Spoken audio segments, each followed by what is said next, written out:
तो hello guys, welcome to our channel. तो आज हम पढ़ने वाले हैं क्या, second chapter of 10th class science की बुक का, जिसका नाम है अम्ल, क्षार एवं लवण। तो हम अब आगे बढ़ते हैं। तो अब हम पढ़ने वाले हैं एसिड, अम्ल, और इसके बारे में कोई डाउट नहीं होना चाहिए क्योंकि ये हम 7th क्लास से पढ़ते हुए आ रहे हैं। तो चलिए अब वीडियो को स्टार्ट करते हैं। और अम्ल, तो अम्ल क्या होते हैं? ये स्वाद में खट्टे होते हैं, ये नीले लिटमस को लाल कर देते हैं, जलीय विलयन को H+ आयन देते हैं। एसिड शब्द लैटिन भाषा से लिया गया है जिसका अर्थ है खट्टा। ठीक है, तो एसिड के बारे में हमने सब जान लिया। ये 4 पॉइंट्स दिए हुए हैं हमारी सपोर्ट मटेरियल में। ओके, तो अब हम आगे बढ़ने वाले हैं। आगे हम क्या पढ़ेंगे? प्रबल अम्ल, दुर्बल अम्ल, सांद्र अम्ल, तनु अम्ल। तो चारों के बारे में बता दे रहा हूँ। प्रबल का मतलब क्या होता है? सबसे पहले प्रबल मतलब जो ताकतवर हो, स्ट्रॉन्ग। तो स्ट्रॉन्ग एसिड है प्रबल अम्ल। ठीक है, तो इसके उदाहरण हैं HCl, H2SO4, HNO3। ठीक है, और दुर्बल अम्ल है हमारे CH3COOH, लैक्टिक अम्ल और ऑक्सीलिक अम्ल। ठीक है, तो अब हम आगे बढ़ते हैं और आगे हमारा सांद्र अम्ल और तनु अम्ल। तो सांद्र का मतलब है जिसमें पानी हो कम और अम्ल हो ज़्यादा, और तनु का मतलब है जिसमें पानी हो ज़्यादा, अम्ल हो कम। ठीक है, तो ये भी हमारा ख़त्म हो गया। अब हम बेस पे आते हैं, यानी क्षार पे। तो ये है स्वाद, यह स्वाद में खट्टे होते हैं। सॉरी, मैं गलत बोल गया। ये स्वाद में कड़वे होते हैं, ये लाल लिटमस को नीला में बदल देते हैं, ये जलीय में HOOH- आयन देते हैं। प्रबल क्षार NaOH, KOH, CaOH2, और दुर्बल क्षारक NHO, NH4OH। ओके, तो ये हो गया हमारा। अब आ गया है एक नई चीज़, अल्काली या फिर क्षार। तो क्षार क्या होता है? जल में घुलनशील क्षारक को क्षार कहते हैं। तो सिंपल है, जो पानी के अंदर मिल जाए ना वो वाला मतलब जो क्षार पानी के अंदर मिल जाए ना वो अल्काली है, वो क्षार है। ठीक है, तो अब इसके कुछ उदाहरण दे रखे हैं NaOH, KOH और मैग्नीशियम हाइड्रोक्साइड। तो ये इनमें से जो दो हैं, सोडियम हाइड्रोक्साइड और पोटेशियम हाइड्रोक्साइड, ये प्रबल क्षारक हैं, ये भी याद रखना। ओके, तो अब आ गया हमारा सॉल्ट। सॉल्ट क्या होता है? सॉल्ट यानी नमक। नमक क्या होता है? नमक जो हम सब्जी में डालते हैं, हाँ वो भी होता है, लेकिन यहाँ पे दूसरे नमक की बात की है। जब अम्ल और क्षार आपस में परस्पर अभिक्रिया करते हैं तो वो जल और लवण बनाते हैं, तो ये वही वाला लवण है। ठीक है, तो इसके कुछ उदाहरण दे रखे हैं, जैसे सोडियम क्लोराइड और पोटेशियम क्लोराइड। ठीक है, उदाहरण हमने पढ़ लिया। अब सूचक क्या होते हैं? सूचक जो हमें सूचना दे, लेकिन ये वो सूचक नहीं है, ये अम्ल और क्षार के सूचक हैं। तो अम्ल और क्षार के सूचक क्या करते हैं? यह हमें किसी भी विलयन के का अम्ल है या क्षार ये पता लगाने में मदद करते हैं। ये कितने टाइप के होते हैं? प्राकृतिक होते हैं, कृत्रिम होते हैं और गंधीय सूचक होते हैं। 3 टाइप हैं मतलब इसके।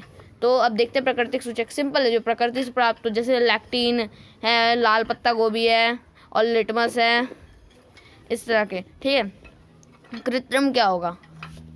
कृत्रिम ये रासायनिक है, सीधी बात है, मतलब इसे इंसान ने बनाया है, ऊपर से ये बना हुआ नहीं था पहले से, इसे हम इंसानों ने बनाया है।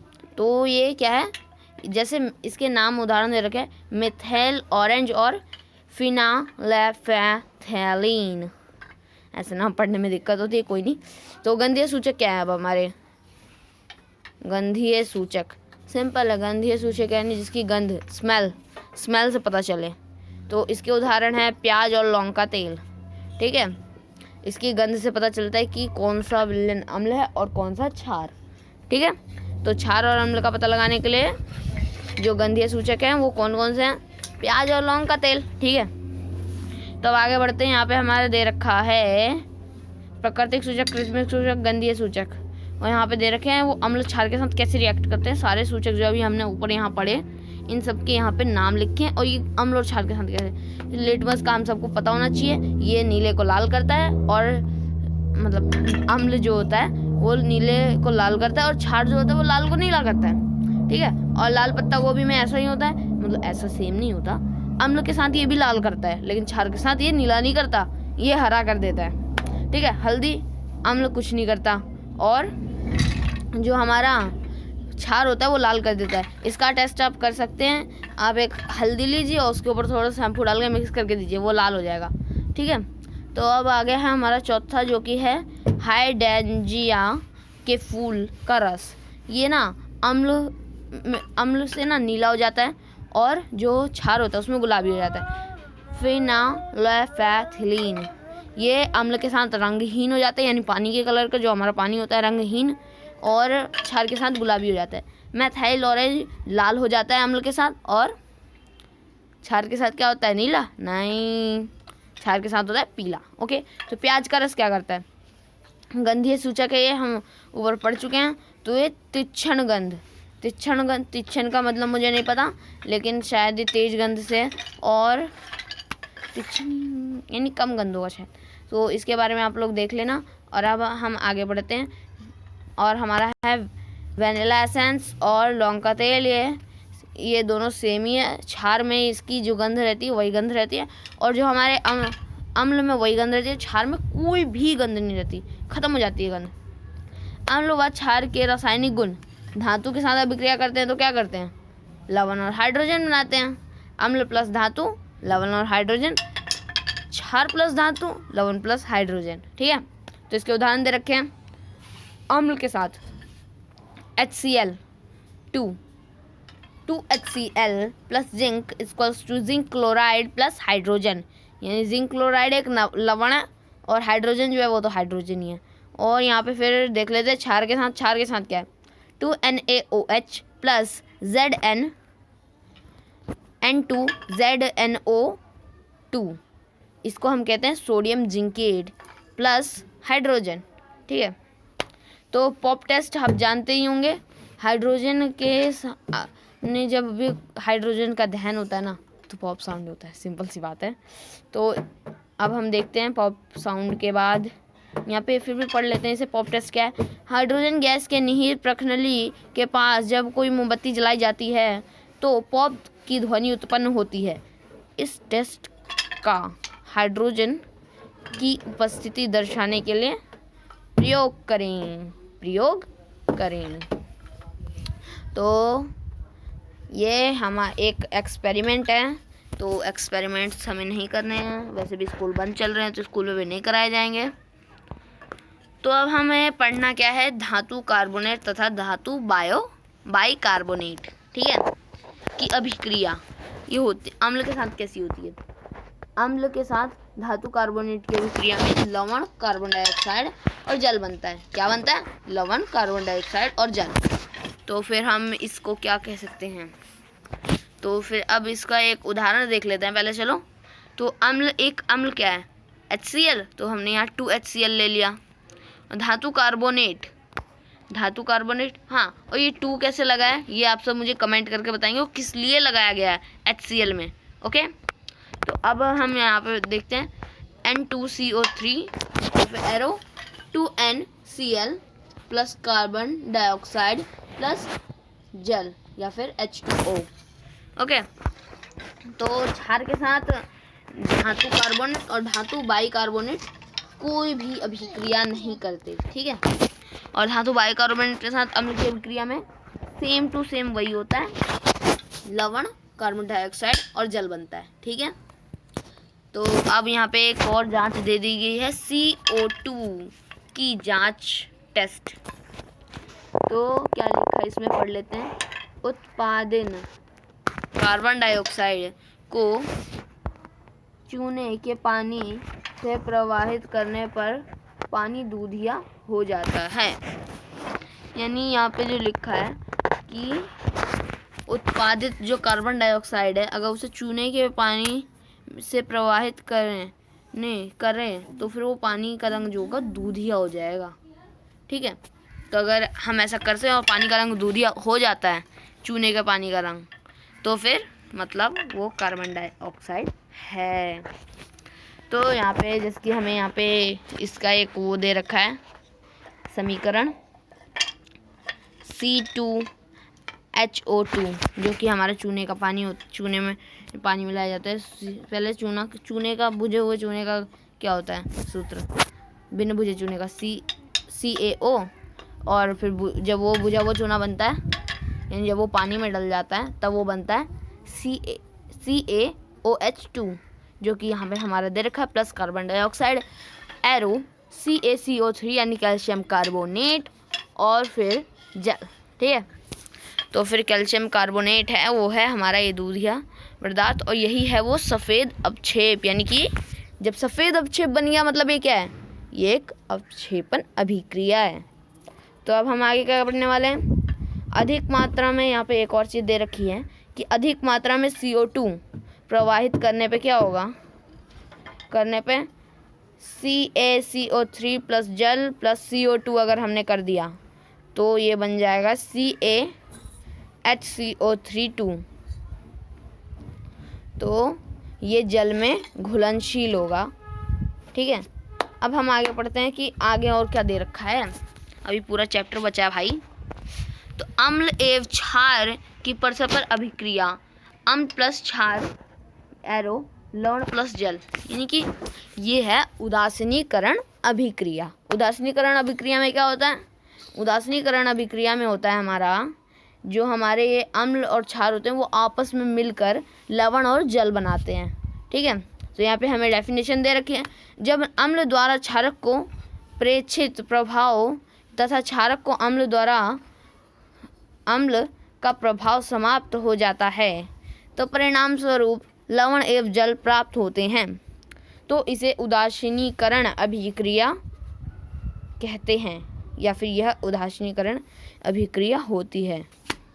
ठीक है, तो अब हमारे यहाँ पे उदाहरण दे रखा है एक NaOH plus HCl arrow NaCl plus H2O, और यहाँ पे हमें नीचे कुछ दे रखा है। हाँ, यहाँ पे हमें ये दे रखा है कि अगर प्रबल अम्ल है और दुर्बल क्षारक है, यानी कि एक प्रबल अम्ल और दुर्बल क्षारक है तो फिर अम्लीय लवण होगा, और जल तो जल ही होता है, तो जो हमारा लवण बनेगा वो अम्लीय होगा। और अगर दुर्बल अम्ल है और दुर्बल क्षारक है तो क्षारक लवणीय होगा, मतलब लवण क्षारकीय होगा। और जो हमारा प्रबल अम्ल और प्रबल क्षारक आ गया तो सिंपल, दोनों भाई तगड़े तगड़े हैं, दोनों में फाइट होगी तो सिंपल है, दोनों एक दूसरे को हरा देंगे, कुछ भी नहीं बचेगा, दोनों को एक दूसरे को घूसे खा के अपने अपने घर जाने पड़ेंगे। तो फिर वहाँ पे ना अम्ल होगा ना क्षार होगा। वहाँ पे ऊपर सबसे ऊपर में हमारा जो दिया था प्रबल अम्ल और दुर्बल क्षारक, उसमें अम्ल ज़्यादा ताकतवर था, वो मार मुर के उसको वहीं भगा दिया और खुद रह गया। और यहाँ पे फिर क्षारक ज़्यादा ताकतवर था तो उसने उसको भगा दिया। अब यहाँ पे दोनों ताकतवर है तो दोनों एक दूसरे को घुसे मार के अपने अपने घर चले गए। नीचे वाली अभिक्रिया में भी सेम चीज़ हुई है। तो अब हमें क्या करना है, तो फिर अब हमें आगे बढ़ना है। तो अब हमारा गाइस वीडियो लंबी हो सकती है, लेकिन मैं इस वीडियो में पूरा चैप्टर एक्सप्लेन कर दूंगा, तो वीडियो को स्किप मत करना और हटाना तो बिल्कुल भी मत। ठीक है, तो अम्ल के साथ धात्विक ऑक्साइड की अभिक्रिया, जो अम्ल होता है उसके साथ धात्विक ऑक्साइड जब अभिक्रिया करता है ना तो लवण प्लस जल बनाता है। क्या, लवण प्लस जल? पर ये तो उदासीनीकरण अभिक्रिया में भी हुआ था। तो इससे हम यह निष्कर्ष निकालते हैं कि जो धात्विक ऑक्साइड होता है वो क्षारीय प्रकृति का होता है। किस प्रकृति का होता है? क्षारीय प्रकृति का। तो अब आगे बढ़ते हैं। कैल्शियम क्लोराइड के बनने के विलयन के नीला रंग हो जाता है, तो फिर उसको छोड़ो। और यहाँ पे हमारा ये दे रखा है, जो उसको देखते हैं उदाहरण को। CaO plus HCl equals to CaCl2 plus CaCl2। नहीं नहीं नहीं नहीं, कुछ तो गड़बड़ है, ये गलत लिखा है भाई। तो यहाँ पे हमारा आना क्या चाहिए, तो जल्दी जल्दी बताओ क्या आना चाहिए। यहाँ पे हमारा आना चाहिए CaCl2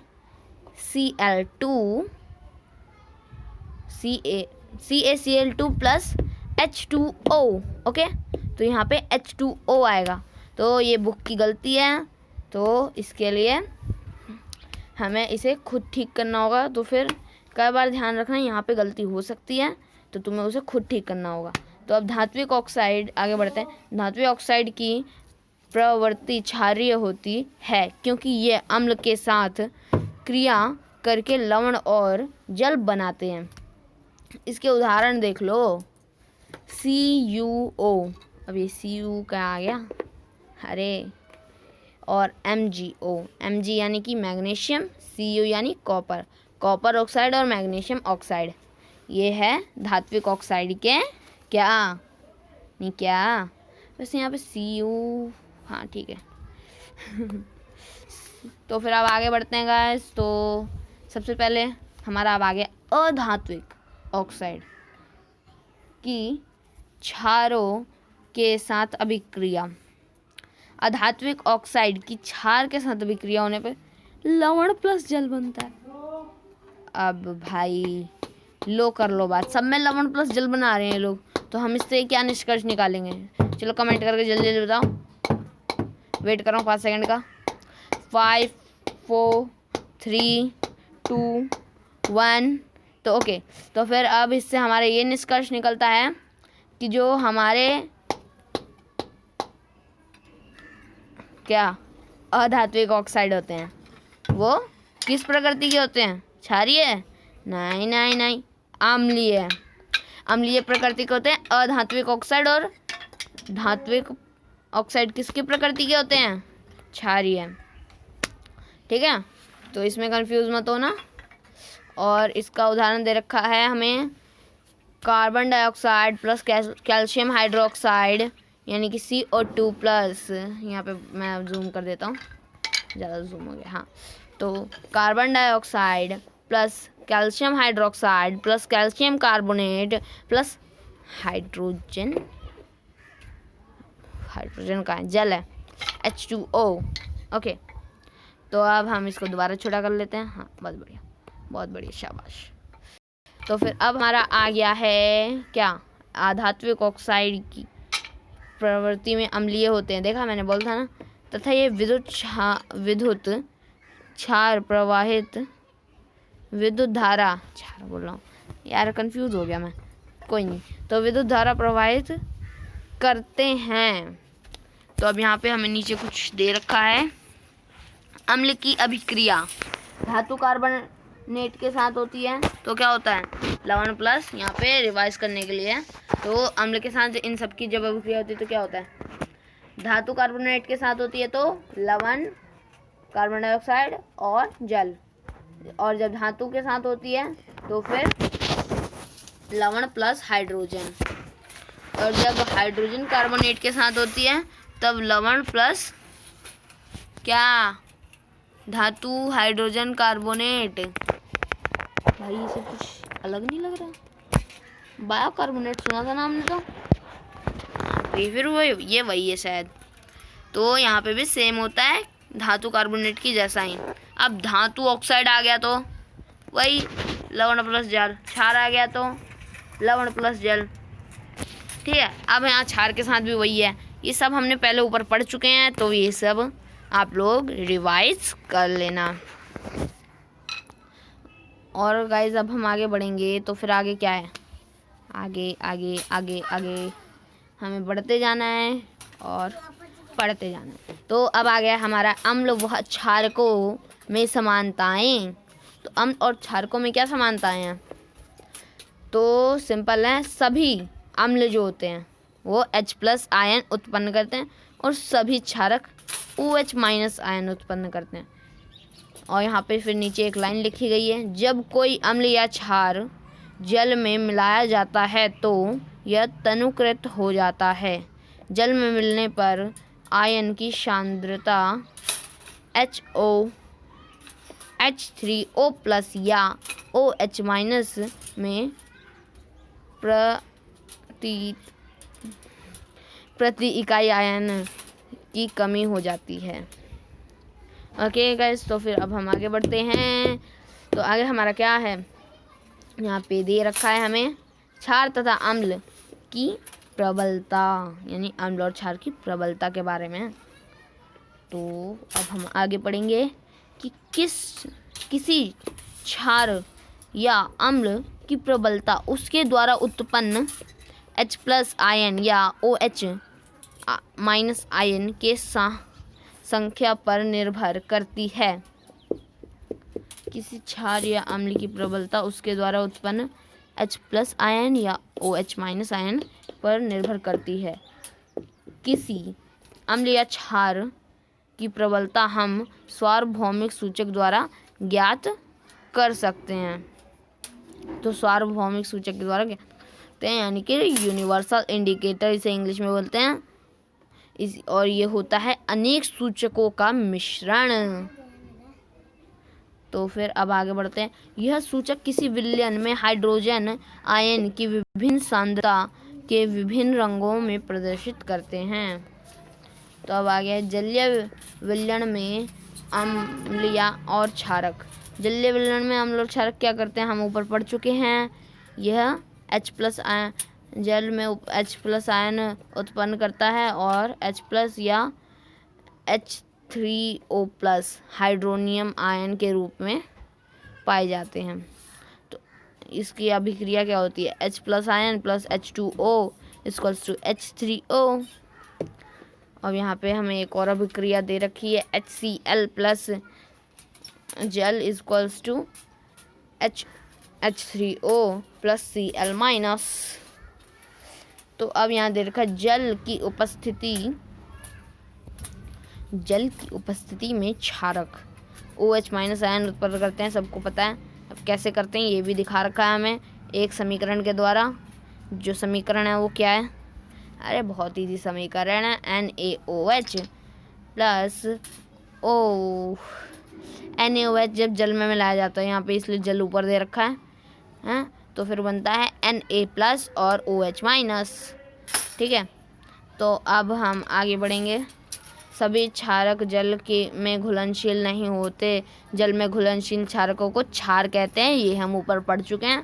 सभी क्षारक होते हैं परंतु सभी क्षारक क्षार नहीं होते। सिंपल है, क्योंकि सभी क्षारक जो होते हैं, यानी कि जो सभी क्षार होते हैं वो क्षारक हो सकते हैं, होते ही हैं। ठीक है, क्योंकि क्षार है तभी तो है, क्षारक है तभी तो क्षार है, मतलब सिंपल है। और क्षारक सभी क्षारक क्यों नहीं सकते, क्योंकि वह क्षार जो होते हैं वो जल में घुलनशील क्षारक ही होते हैं, लेकिन सारे क्षारक जो होते हैं जल में घुलनशील नहीं होते हैं। तो समझ जाओ, थोड़ा सा कॉम्प्लिकेटेड है पर समझ आ जाएगा। तो आगे हमारा दे रखा है, जल के साथ अम्ल या क्षार को मिलाते समय सावधानी बरतनी चाहिए। हमेशा अम्ल या क्षार को ही जल में मिलाना चाहिए और लगातार इसे हिलाते रहना चाहिए, क्योंकि यह प्रक्रिया अत्यंत ऊष्मक्षेपी है। जल और यहाँ पे फिर हमें दिखा रखा है कि अम्ल में कभी हमें जल नहीं मिलाना चाहिए, हमेशा जल में अम्ल मिलाना चाहिए। अब आगे हमारा यहाँ पे दे रखा है कि सांद्र अम्ल में जल मिलाने पर उत्पन्न हुई ऊष्मा के कारण असफलित होकर बाहर आ सकता है तथा आप जल सकते हैं। साथ ही अत्यंत अधिक स्थानीय ताप के कारण कांच का पात्र भी टूट सकता है। जल को अम्ल में डालने से क्या होता है, जल को अम्ल में डालने से यहाँ पे फिर नीचे 2 एरो बना के लिखे गए हैं कि मिश्रण असफलित होकर बाहर आ सकता है और स्थानीय ताप के कारण कांच पात्र टूट सकता है, जो हमने अभी ऊपर पढ़ा है। अब यहाँ पे आ गया pH स्केल, हमारा सबसे अच्छा दोस्त जो हमें 7th में भी मिला था। तो ओके, pH स्केल क्या है, किसी विलयन में H प्लस आयन की सांद्रता को ज्ञात करने के लिए pH स्केल विकसित किया गया है। pH स्केल में P का मतलब है पुषांश, जो कि एक जर्मन शब्द है जिसका अर्थ होता है शक्ति। अगर pH 7 है तो उदासीन, अगर 7 से कम है तो अम्लीय विलयन होगा, और अगर 7 से ज़्यादा है तो क्षारीय विलयन। यह स्केल 0 से 14 तक pH ज्ञात करने के लिए उपयोग में लाया जाता है। तो दुर्बल अम्ल 7 जहाँ पे होता है वहाँ पे होता है, और प्रबल अम्ल होता है 1 पे। ठीक है, जैसे कि यहाँ पे हमारे कुछ उदाहरण दे रखे हैं। H+ आयन की मात्रा, यहाँ पे हम आ जाते हैं। हाँ, तो यहाँ पे देखो 7 से लेफ्ट हैंड साइड बढ़ती हुई अम्लीय प्रकृति, और 7 से राइट हैंड साइड बढ़ती हुई क्षारीय प्रकृति। तो जो हमारा H+ आयन है वो किस तरफ बढ़ेगा? जल्दी जल्दी कमेंट करके बताओ। सिंपल है, वह बढ़ेगा लेफ्ट हैंड साइड, क्योंकि लेफ्ट हैंड साइड क्या है? अम्लीय प्रकृति। और H+ आयन कहाँ पाए जाते हैं? अम्लीय विलयन में। और कमी कहाँ पे होगी? क्षारीय प्रकृति में। और 7 क्या होता है? उदासीन। अब आ गया है दैनिक जीवन में pH का महत्व। तो दैनिक जीवन में pH का क्या महत्व हो सकता है? नहीं बताओ। अरे बहुत महत्व है भाई। देखो, जो हमारे पशु पौधे pH के संवेदनशील होते हैं। अब देखो हमारा दे रखा फर्स्ट पॉइंट, पेड़ पौधे पशु पक्षी ये सब pH के प्रति संवेदनशील होते हैं। हाँ भाई, हम भी हैं। पता है कैसे?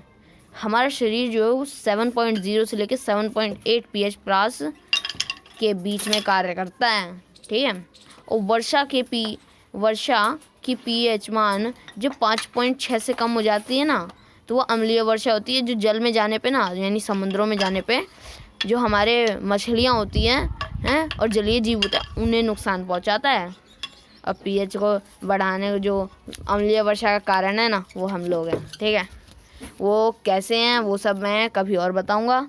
फिलहाल हम आगे बढ़ते हैं, क्योंकि वीडियो ऑलरेडी बहुत ज़्यादा लंबी हो चुकी है और ये चैप्टर आज हमें इसी वीडियो में ख़त्म करना है।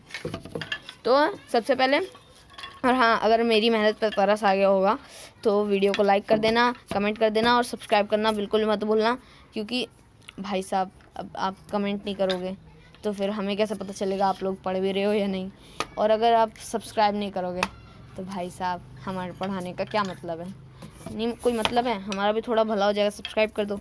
ठीक है, तो अब आगे बढ़ते हैं। बकवास ज़्यादा नहीं करूँगा मैं, वैसे बकवास करता भी नहीं मैं। तो फिर अब हम आगे बढ़ेंगे। तो मिट्टी का pH कितना होता है? ये सवाल नहीं है, यहाँ पे पॉइंट है मिट्टी का pH। तो मिट्टी का pH अच्छी उपज के लिए पौधों की एक विशिष्ट pH प्रास की आवश्यकता होती है।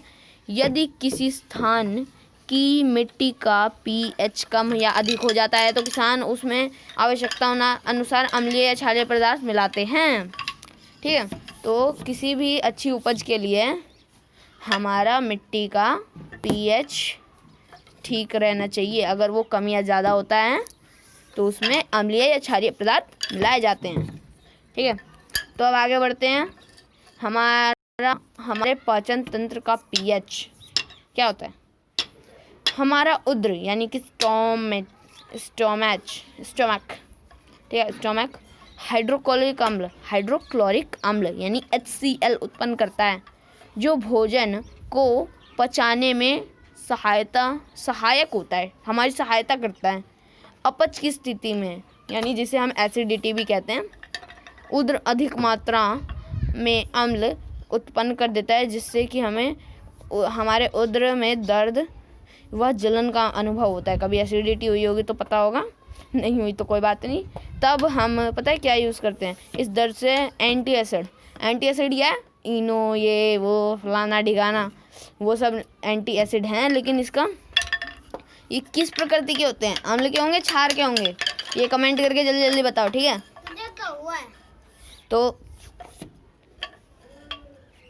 तो फिर यहाँ पे हम आगे बढ़ते हैं। तो मैं बताता हूँ इसका आंसर है ये होते हैं क्षारीय प्रकृति के।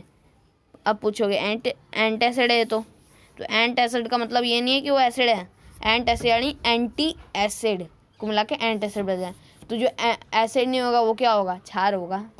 क्योंकि देखो, किसी भी चीज़ को न्यूट्रल करने के लिए, उदासीन करने के लिए अम्ल में क्षार मिलाया जाता है ना। तो यहाँ पे हमारे पेट में क्या हो जाता है? अम्ल हो जाता है, HCl ज़्यादा हो जाता है, तो इसीलिए वो मिलाया जाता है, वो पिया जाता है क्षार। ऐसे के लिए ना, ऐसे उदासीन करने के लिए दुर्बल क्षारकों का प्रयोग किया जाता है, जैसे मिल्क ऑफ मैग्नीशिया किसे कहते हैं? Milk of magnesia. वैसे मैंने बहुत बकवास कर लिया, जल्दी जल्दी पढ़ाता हूँ, ठीक है।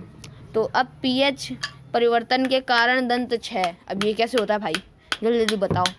आप लोग यही सोच रहे हो ना, तो सिंपल है, जिसको पता है उसके लिए अच्छी बात है, जिसको नहीं पता उसको मैं बताता हूँ। मुंह का पीएच 5.5 से कम होने पर दांतों का क्षय प्रारंभ हो जाता है। दांतों का इनेमल दंतवलक कैल्शियम फॉस्फेट से बना होता है, जो शरीर का सबसे कठोर पदार्थ होता है।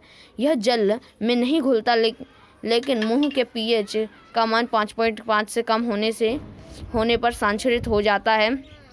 क्षारीय दंतमंजन का उपयोग करने से अम्ल को अत्यधिक मात्रा में उदासीन किया जाता है। तब समझ आया मम्मी पापा क्यों बोलते हैं रोज सुबह ब्रश कर लो, तो कर लिया करो, ठीक है। और कोलगेट से ही करना।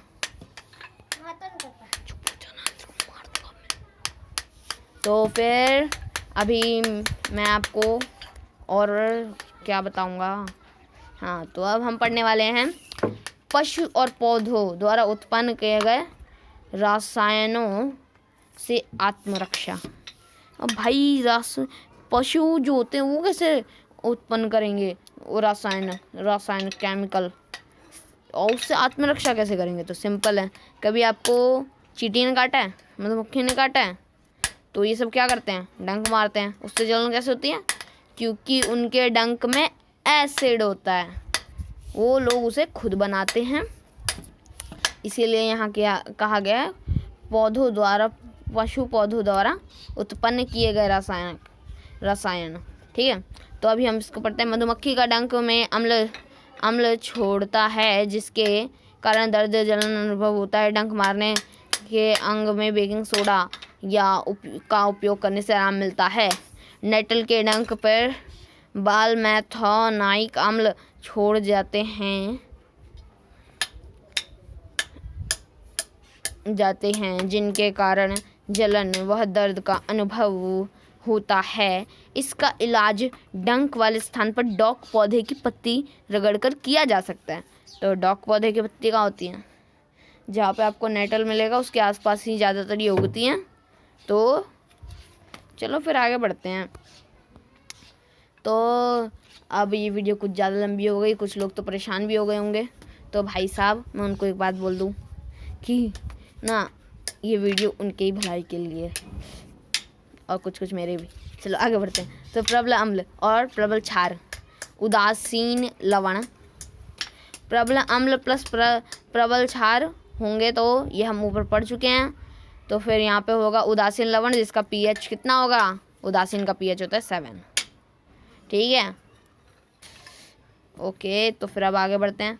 प्रबल अम्ल दुर्बल क्षारक तो अम्लीय होगा, प्रबल क्षारक दुर्बल अम्ल तो क्षारीय होगा, ठीक है।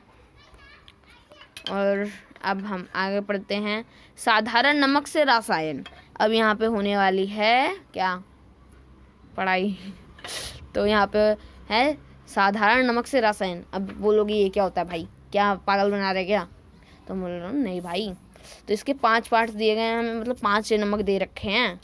तो पांचों के नाम हैं हमारे सोडियम हाइड्रोक्साइड, विरंजक चूर्ण, सोडियम कहाँ ले गया मैं, सॉरी। तो बेकिंग सोडा, धोने का सोडा, प्लास्टर ऑफ पेरिस यानी जिसे हम POP भी कहते हैं। और सबके यहाँ पे नीचे रासायनिक सूत्र भी लिखे हुए हैं। तो गाइस जल्दी जल्दी इसको याद कर लेना, और इसको याद नहीं करना, मतलब ये तो इजी होता है ना। तो फिर ठीक है, तो फिर आगे बढ़ते हैं। सोडियम हाइड्रोक्साइड, तो सोडियम हाइड्रोक्साइड दे रखा है, यानी कि इसका फॉर्मूला क्या है? सोडियम का होता है Na, और हाइड्रोक्साइड दे रखा है यानी कि OH होगा। तो फिर हो गया सोडियम हाइड्रोक्साइड NaOH। तो सोडियम हाइड्रोक्साइड, तो यहाँ लिखा है सोडियम क्लोराइड जल के जलीय विलयन से विद्युत प्रवाहित करने पर यह वियोजित होकर सोडियम हाइड्रोक्साइड उत्पन्न करते हैं। इस प्रक्रिया को क्लोरो क्षार प्रक्रिया कहते हैं। क्या कहते हैं भाई से? क्लोरो क्षार प्रक्रिया। अब क्यों कहते हैं ये भी समझ लो। क्लोरो इसलिए कहते हैं क्योंकि भाई यहाँ पे क्लोरीन निकल रहा है, क्लोरीन बन रहा है। ये देखो यहाँ पे आपको एक डायग्राम दे रखा है, यहाँ पे इसका ये क्लोरीन है क्लोरीन बन रहा है, और यहाँ पे ये क्षार था इसलिए क्लोरो क्षार, और यहाँ पे ये बन रहा है हमारा क्या? नमक। ये नहीं बे, लवण, लवण जिसे हम क्या कहते हैं, इसका नाम क्या है, NaOH, सोडियम हाइड्रोक्साइड। तो यहाँ पे क्लोरीन बनता है इसलिए, और ये क्षार का होता है इसलिए इसे क्लोरोक्षार प्रक्रिया कहते हैं। सिंपल। तो फिर अब आगे बढ़ते हैं, अब तो हमें क्या करना है इसमें। तो अब यहाँ पे हमें दे रखा है ये अभिक्रिया हुई कैसे। तो पहले था NaCl और फिर जल प्लस जल और equals to NaOH plus Cl2 plus H2 anode पर। तो अब देखते हैं एनोड पे क्या आएगा। एनोड पे क्या आएगा, सिंपल है, क्लोरीन आएगा। और कैथोड पे H प्लस आयन, क्योंकि कैथोड क्या है, माइनस होता है, और हाइड्रोजन क्या है, H प्लस आयन होते हैं, है ना। तो H प्लस आयन है भाई उसके, और वो माइनस है तो माइनस प्लस अट्रैक्ट होंगे। सिंपल है। तो फिर वो उधर चल जाएगा। क्लोरीन जो होता है वो माइनस का होता है, ये पता होना चाहिए, तो वो प्लस पे ही जाएगा। तो फिर ये हो गया हमारा ऐसे। और कैथोड के पास जो विलन बनता है ना, जो हमारा अरे यार सोडियम हाइड्रोक्साइड जो बनता है ना, वो कैथोड के पास बनता है, यानी कि उसके आसपास ही बन जाता है। ठीक है। तो अब हमें पता है क्या करना है, अब इसके उपयोग याद करने हैं। तो यहाँ पे सबके उपयोग दे रखे हैं जो जो बन गया। ठीक है। तो बना क्या क्या है, अब नहीं बना क्या क्या है, अरे बता दो भाई, सबको बता दो। चलो तो बना है H2 जो कि हमारे ईंधन मार्गरीन में उपयोग होता है, और Cl2 जो कि हमारे जल की स्वच्छता, PVC, CFC इन सब में यूज़ होता है। ठीक है। तो फिर अब हमें क्या करना है, यहाँ पे एक और दे रखा है हाइड्रोक्लोरिक अम्ल HCl। इसका क्या उपयोग है भाई, क्या नहीं क्या यहाँ पे बना है क्या, ये मेरे को तो नहीं लगा कि ये बना, पर हाइड्रोजन और क्लोरीन बना है तो ये इसीलिए इसको मान लिया हाइड्रोक्लोरीन HCl। ओके। तो HCl माना है ना, सिंपल। आगे बढ़ते हैं हम फिर, और क्या। तो फिर यहाँ पे हमारा क्या होगा, इसका उपयोग क्या होता है HCl का, चलो सब बताओ। कोई नहीं बताएगा, चलो मैं बताता हूँ। इस्पात की सफाई और औषधियाँ बनाने में क्या करने में, इस्पात की सफाई और औषधियाँ बनाने में इसका उपयोग होता है। और दूसरा उपयोग और कौन सा है, इसका दूसरा उपयोग है दूसरा उपयोग इसका और कोई नहीं है। अब हमें NaOH का करना है। NaOH क्या करते हैं, धातुओं से ग्रिज हटाने के लिए उपयोग किए जाते हैं, और साबुन बनाने में किए जाते हैं, कागज़ बनाने के लिए किए जाते हैं इनका उपयोग। और Cl2 प्लस NaOH का उपयोग किस लिए होता है, व्यंजक चूर्ण बनाने में, घरेलू व्यंजन बनाने में, वस्त्र व्यंजन के लिए, इन सब के लिए किसका उपयोग करते हैं हम लोग, सिंपल है, क्लोरीन और सोडियम हाइड्रोक्साइड। तो अब हम अगला पढ़ने वाले हैं जिसका नाम है व्यंजक चूर्ण। व्यंजक चूर्ण क्या है, शुष्क बुझे हुए चूने, यानी कि जो शुष्क बुझा चूना होता है, तो सिंपल है, शुष्क बुझा हुआ चूना है। बुझा हुआ चूना में क्या होगा, जो बिना बुझा होता है वो CaO होता है, तो फिर ये बुझा हुआ चूना है, अभी मैंने थोड़ी देर पहले बताया था, तो ये CaOH2 होगा। तो फिर अब यहाँ लिखा है, पर क्लोरीन की क्रिया से व्यंजक चूर्ण का निर्माण किया जाता है। ये तो गलत बात है ना, ऊपर हमें बताया NaOH से बनता है, तो उससे हमें कोई मतलब नहीं है। तो फिर व्यंजक चूर्ण यहाँ पे बनना है। तो फिर चलो आगे बढ़ते हैं। CaOH2 प्लस Cl2, ये तो फिर जब ये अभिक्रिया करेंगे तो क्या बनेगा, CaOCl2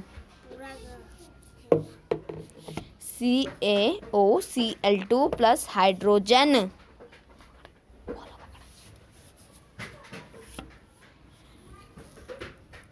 हाइड्रोजन नहीं बना गाइस, वो जल बना है। थोड़ा सा मैं कहीं कंफ्यूज हो गया था। तो फिर अभी वीडियो और लंबी हो गई है, तो मैं सोच रही हूँ यहीं ख़त्म कर दूँ क्या, लेकिन अब थोड़ा सा बचा है तो कंप्लीट कर लेते हैं, क्या दिक्कत है। तो इसका उपयोग व्यंजक चूर्ण का देख लेते हैं हम। वस्त्र उद्योग में सूती व लेलिन के व्यंजक के लिए, कागज़ की फैक्ट्री में लकड़ी के मज्जा के व्यंजक के लिए, रासायनिक उद्योगों में एक उपचायक के रूप में।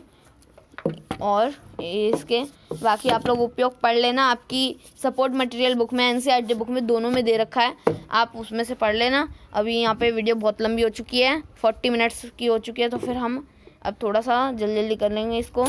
तो अब हमारा आ गया है बेकिंग सोडा। बेकिंग सोडा क्या होता है? बेकिंग सोडा NaCl प्लस जल इक्वल्स टू NaCl प्लस जल plus carbon dioxide plus ammonia equals to NaHOCl plus NaHOCO3, जो कि है हमारा बेकिंग सोडा। तो बेकिंग सोडा का फॉर्मूला क्या होता है? NaHCO3, ठीक है। तो बेकिंग सोडा का याद कर लेना। तो अब हमारा आने वाला है खाना पकाते समय गर्म करने पर इनमें निम्न अभिक्रिया होती है। जब हम इसे गर्म करते हैं ना, तो इसमें अभिक्रिया होती है, जिसमें जब हम इसको पकाते हैं बेकिंग सोडा से कुछ, तो इसमें बनता पता है क्या है? पानी बनता है, कार्बन डाइऑक्साइड बनता है और N2CO3 प्लस जल प्लस कार्बन डाइऑक्साइड। तो फिर इसी को हम बेकिंग पाउडर कहते हैं। बेकिंग पाउडर बनाने में बेकिंग सोडा और टार्टरिक अम्ल का उपयोग होता है। बात ख़त्म। इससे आगे हम कोई उपयोग नहीं पढ़ेंगे इसका, आप लोग खुद पढ़ लेना। वीडियो बहुत लंबी हो चुकी है। सोडियम, अब ये सोडियम थोड़ी धोने का सोडा है भाई। धोने के सोडे का फॉर्मूला क्या होता है? Na2CO3 10H2O। बड़ा लंबा नहीं था कोई बात नहीं। तो फिर यहाँ पे मुझे लगता है थोड़ी सी गलती है, हम ऊपर जाके देखते हैं। हाँ ये रहा ना, तो यहाँ पे Na2 नहीं, ठीक है, वहाँ पे डॉट आएगा बस। तो ये याद रखना कि धोने के सोडे का फॉर्मूला होता है Na2CO3.10H2O। तो अब हम इसको पढ़ने वाले हैं। तो फिर ये क्या है? बस एक लाइन का है, हम इसको जल्दी से ख़त्म करते हैं। सोडियम कार्बोनेट के पुनः क्रिस्टलीकरण से धोने का सोडा प्राप्त होता है। यह एक क्षारीय लवण है। सॉरी, तो फिर क्षारीय लवण, यह एक क्षारीय लवण है। क्षारीय लवण है? अच्छा, क्षारीय लवण है क्या? कोई बात नहीं। सोडियम कार्बोनेट के पुनः क्रिस्टलीकरण से धोने का सोडा प्राप्त होता है और ये एक क्षारीय लवण है। तो यानी कि जो सोडियम कार्बोनेट होता है उसको, उसके जो पुनः क्रिस्टलीकरण करते हैं, तो उससे जो हमें प्राप्त होता है वो होता है ये। तो इसका क्या बनता है? Na2CO3 plus 10H2O equals to बनी, या फिर Na2CO3.10H2O।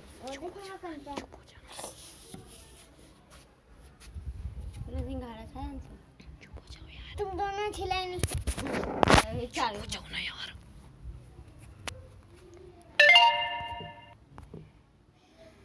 तो ओके गाइस, तो फिर अब हमारा दिक्कत हो गई फिर से, तो कोई बात नहीं, मैं इसको ठीक करता हूँ। तो गाइस अब हम आ गए हैं प्लास्टर ऑफ पेरिस पे, यानी कि जो होता है हमारा POP, जो हमारे घर में भी यूज़ किया जाता है। तो इसके हमारे 2-3 उदाहरण तो ऐसे ही हो जाएंगे। तो इसका फॉर्मूला जो होता है वो है CaSO4, यानी कि क्या? Calcium sulphate. Calcium sulphate dot 1/2 H2O, यानी कि half H2O, half molecule H2O, ठीक है। जिप्सम को 373 पर गर्म करने पर यह जल में के अणुओं को त्याग करके calcium sulphate hemihydrate hydrate POP बनाता है, ठीक है। तो जब जिप्सम को हम गर्म करते हैं, यह 100 डिग्री सेल्सियस, ठीक है, जिप्सम को 100 डिग्री सेल्सियस पे गर्म किया जाता है, तब क्या बनाता है वो? कैल्शियम सल्फेट हेटमेडेट एड्रेट POP बनाता है। सिंपल है। तो अणुओं का त्याग करके POP बनाता है। तो अब हम यहाँ पे और कुछ है वो देख लेते हैं। जैसे क्रिस्टलन का जल, इसे सवाल पूछे जा सकते हैं। तो क्रिस्टलन का जल क्या होता है? नहीं होता क्या है, एक बार बताओ तो सही, बताओ तो सही। अरे भाई मैं बता तो रहा हूँ, रुक जाओ, थम जाओ, डट जाओ। तो फिर सिंपल है, तो फिर जल्दी जल्दी मैं बता देता हूँ क्रिस्टल का जल होता क्या है। लवण के एक सूत्र इकाई में जल के निश्चित अणुओं की संख्या का क्रिस्टलन का जल कहते हैं। तो उदाहरण क्या है उसके, अब उदाहरण भी मैं बताऊँ, ठीक है भाई बता देता हूँ। अब ये तो थोड़ा सा बचा हुआ है। तो CuSO4.5H2O में क्रिस्टलन के जल के 5 अणु हैं, ठीक है। और बाकी उदाहरण पढ़ लेना, वीडियो बहुत लंबी हो चुकी है, वीडियो हो गई है 45 मिनट्स की। तो गाइज़ अगर वीडियो अच्छी लगी हो तो लाइक करना, सब्सक्राइब, और अच्छी लगे क्यों नहीं भाई, अगर तुम पढ़ने वाले बच्चे हो, मैं अच्छे से पढ़ा रहा हूँ तो वीडियो अच्छी लगनी चाहिए। तो अगर वीडियो पसंद आई हो तो लाइक कर देना और कमेंट करना, मैंने तुमसे कुछ सवाल पूछे उसके जवाब भी देना कमेंट्स में। और सबसे बड़ी बात, चैनल को सब्सक्राइब करो और अपने दोस्तों को ये वीडियो ज़रूर शेयर करो ताकि वो भी पढ़ पाएँ भाई। मैं जानता हूँ तुम में से कुछ बच्चे होंगे जो बोलेंगे नहीं मैं नहीं शेयर करूँगा, मैं पढ़ूँगा, अच्छे मार्क्स लाऊंगा, लेकिन दोस्त को नहीं लान दूँगा। फिर दोस्त की भी मदद कर दो। तो चलो, वीडियो अच्छी लगी हो तो लाइक कर देना। Bye bye, thank you. और वीडियो को देखने के लिए इतना लंबा भाई शुक्रिया।